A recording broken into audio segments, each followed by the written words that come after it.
The purpose of this video is to give you an overview of how agile projects happen from start to finish, with particular reference to the Scrum framework. But before we get into the details of that, I want to show you something. Now, projects begin as bulky endeavors and are broken down into smaller components on different granular levels. If you work with the waterfall model, the narration of the expected deliverable is contained in the project statement of work. That is where the description of the expected deliverable is contained, and that is broken down or may be broken down into phases. Okay, and the phases are also broken down into work packages, which should be completed. Each work package should be completed between 1 to 10 days or 8 hours to 80 hours of work. That is the rule. And then work packages are also broken down into activities, and then activities are broken down into tasks. If you work with Agile, then the narration of the problem statement is contained within the project vision statement.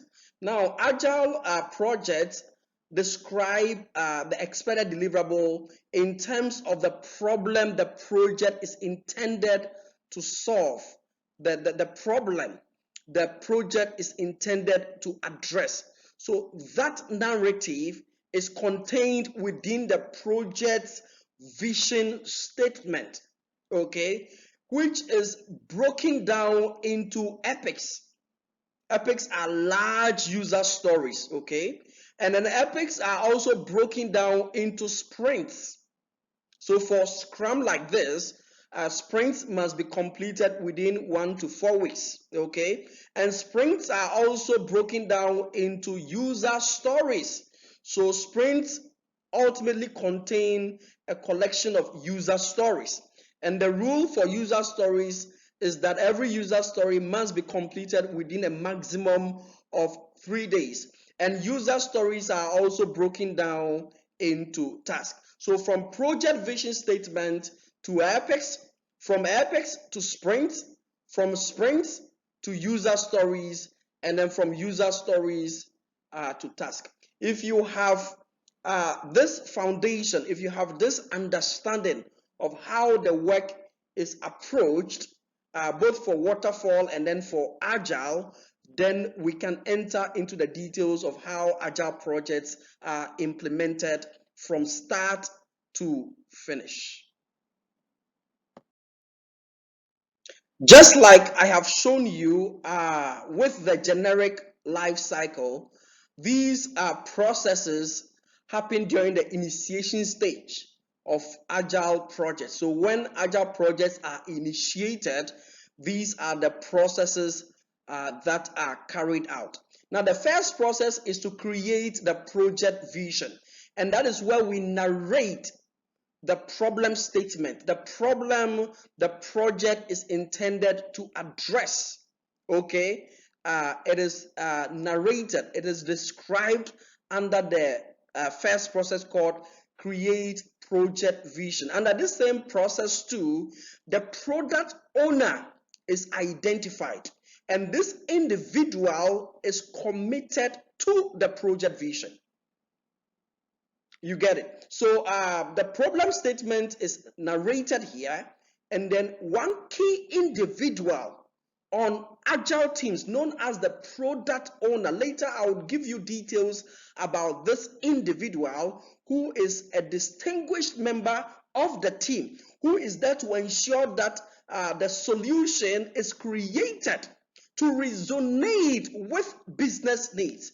This individual is first identified within this first process called create project vision. And the direction of the project, the vision of the project is committed to this individual. The second process is to identify Scrum Master and other stakeholders. A project manager in a Scrum environment or in an Agile environment is commonly called a Scrum Master or a team lead or an Agile coach. So on this stage or in this process, the Scrum Master is also identified.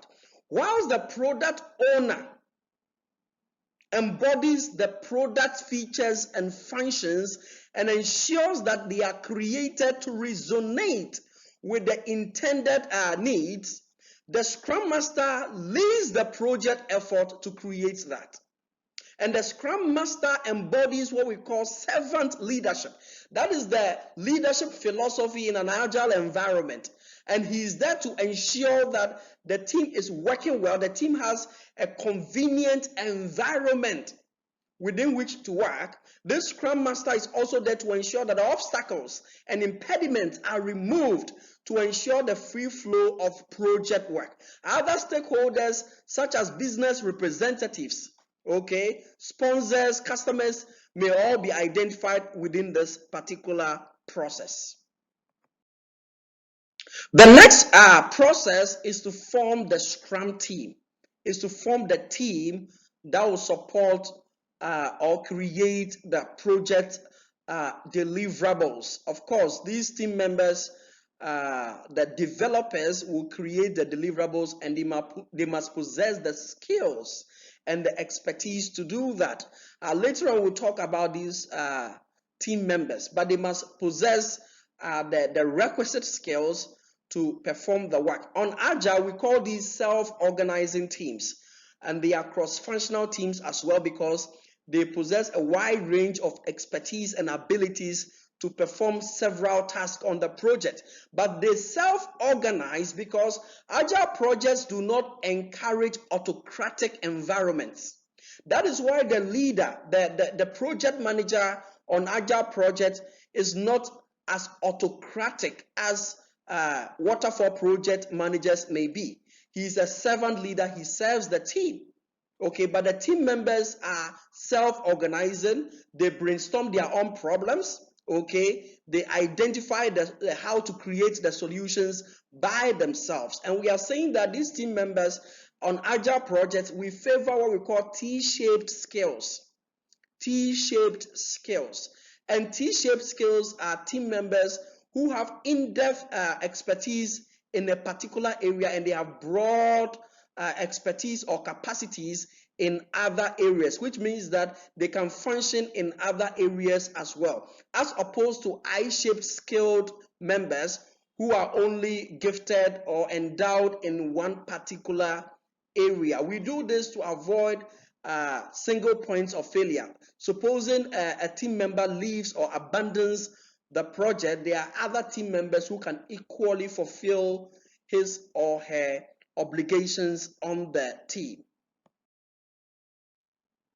The next process in the initiation stage is to develop epics. Epics are large user stories, very large user stories, and once they are all achieved, the problem will be addressed.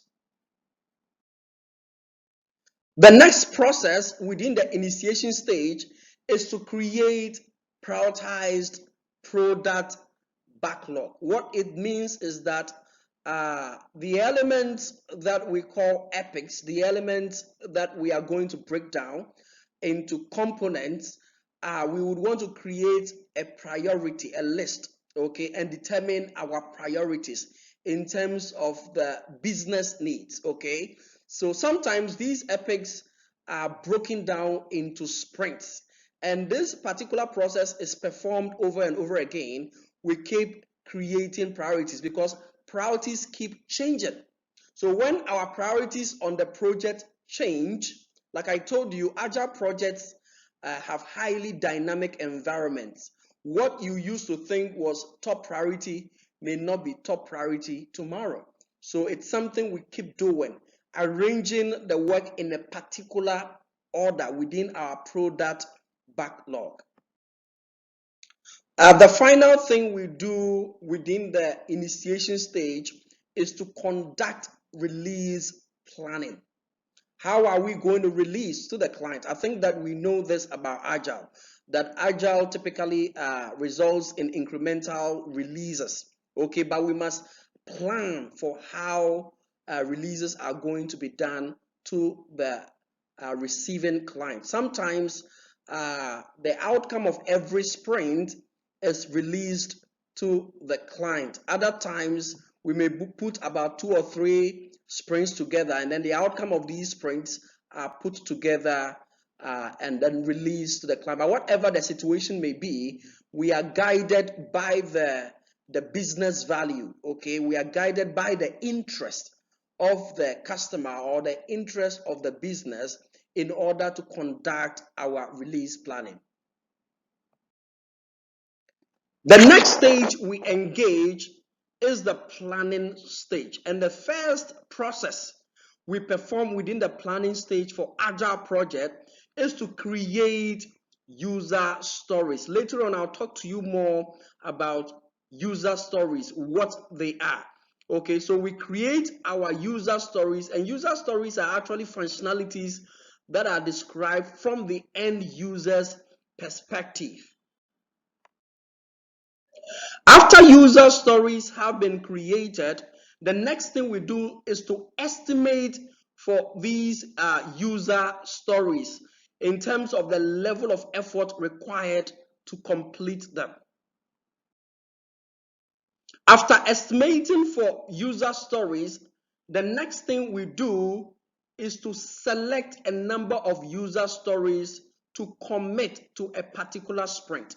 So we define the length of the sprint, and then we determine which user stories we can commit to that given sprint, which ones we can complete within that given sprint. I told you that for Agile projects like Scrum, sprints usually take between 1 to 4 weeks.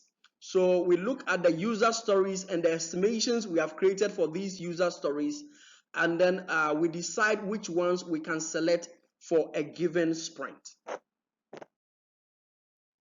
After creating and committing user stories, the next thing we do is to identify tasks. Tasks are smaller responsibilities that have to be performed in order to complete user stories. After identifying these tasks, the next thing we do is to estimate for the level of effort required in order to complete these tasks. And then finally, within the planning stage, we create the sprint backlog. The sprint backlog, which is made up of user stories that we have committed to be completed within the sprint period. After planning is done, we move to the execution stage in order to implement and create the deliverables. So the first process we engage in execution is to create the deliverables, is to perform the user stories and then complete the goals of the user stories. Whilst the goal of user stories are being met, one very important ceremony that is always performed is called stand-up meetings or daily stand-ups. And these are brief meetings that the team perform every day, okay? And every member of the team is expected to answer to 3 questions. What were you able to accomplish yesterday? What do you intend accomplishing today? What obstacles lie in your way? It's as simple as that. So these daily stand-ups or stand-up meetings are performed to ensure that the team is flowing well. Another crucial element that happens in execution has to do with the grooming of the product backlog. The product backlog that has been prioritized. You remember, we keep grooming it. What does it mean to groom a product backlog? We confirm whether the priority is still our priority.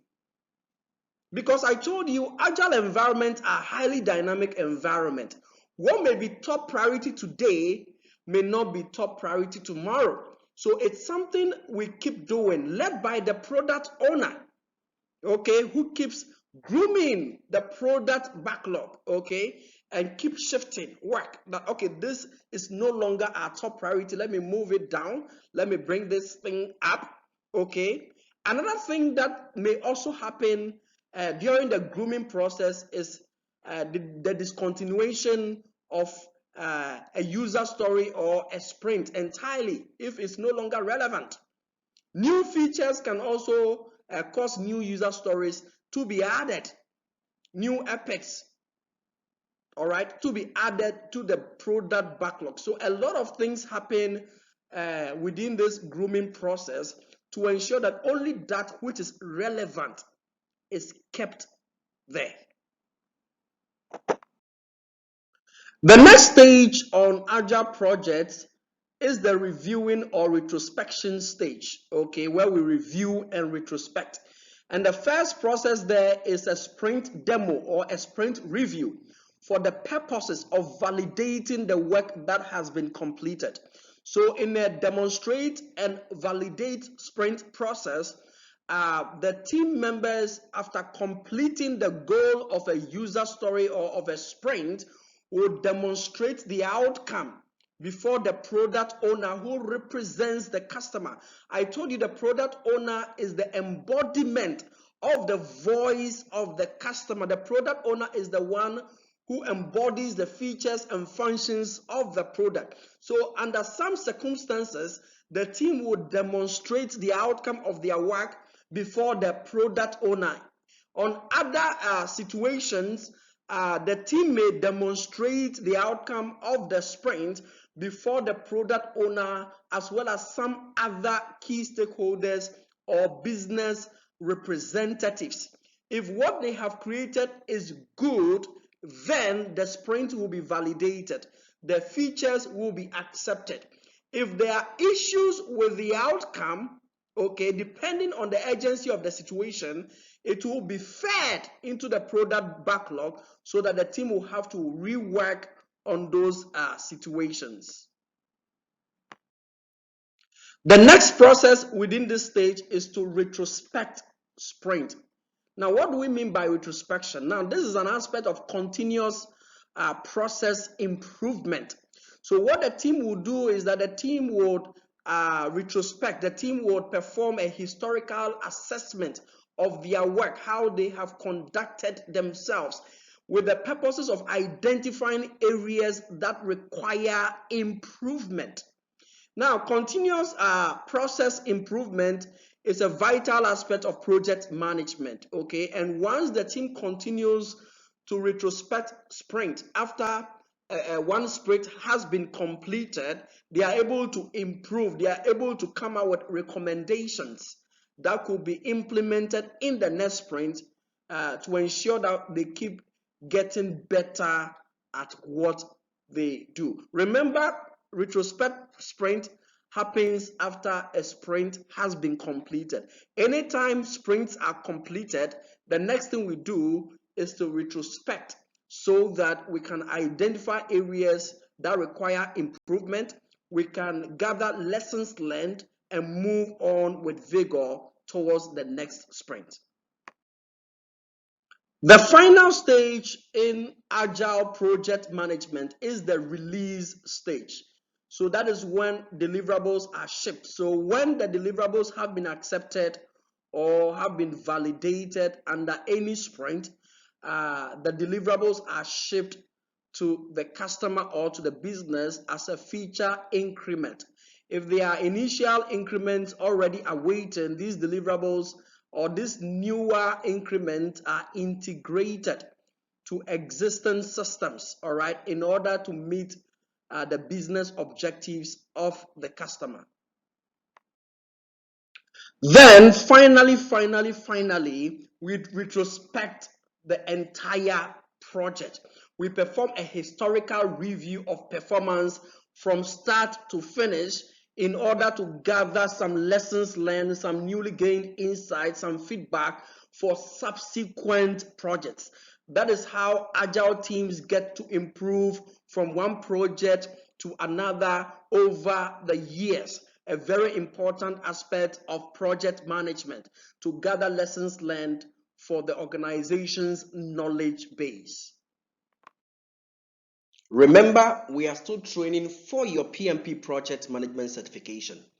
Join us for in-person classes in Ghana. Wherever you are in the world, in Africa, Europe, America, you can also join our online sessions. Remember, we have a very strong and effective post-training system to get you to the finish line. Also get in touch if you want to pursue the Professional Scrum Master certification, the Certified Scrum Master, or the Agile Certified Practitioner. Together, we will write that victory song. Thank you very much and see you in the next lesson.